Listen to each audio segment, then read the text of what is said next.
Matag Pasko o bagong tuig, kultura na gayod sa mga Pinoy nga mohimo og kasaba sa kadalanan pinaagi sa mga pabuto. Apan gumikan sa matag tuig, daghan ang mga biktima sa pabuto, mawad og tudlo, mabuthan ang mata nga rason sa pagkabuta. Bisan ang pagkasaag sa bala, ang matala usab matag tuig. Hinungdan nga mas gipahugtan pa sa kapulisan ang ilang pagmonitor, ilabi na sa mga firecrackers o ginadiling pabuto. Gani, sa maong pagmonitor, ubay-ubay usab ang ilang mga nakumpiska sa mga ginadiling pabuto. And during our inspection of these permits, we are also able to confiscate assorted illegal firecrackers, no? Estimated value around 12,000 sa office na namin during our inspection.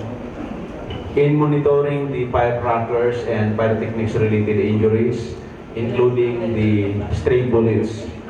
So, all in all, region-wide, we have recorded 4 stray bullets with victims, minor injuries lamang.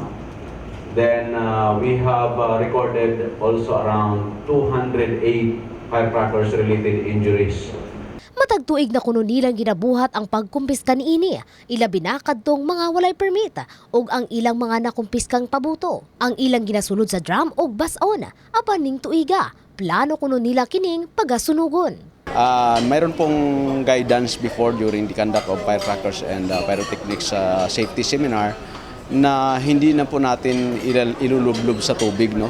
At ibabaon kasi may tendency na baka mahukay at saka matapunan ng sigarilyo, sasabog yun. Una nang gikabutyag nga libuan ka mga business permit. Una nang gikabutyag nga libuan ka mga business permits ang mahatag matag tuig alang lang sa mga gapamaligag pabuto.